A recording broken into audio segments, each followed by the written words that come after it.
that some of these products in the market were not well covered. If these chemicals get into it, will they have any effect on when consumed?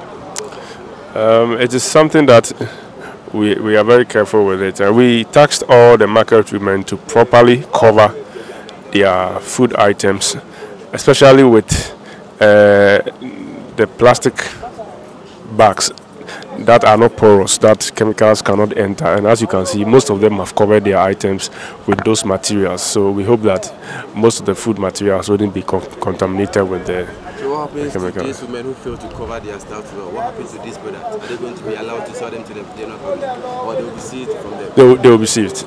They will be seized. If as we move through the system, if we encounter any of such food items that are not covered, that have contact with the chemicals, they will be destroyed.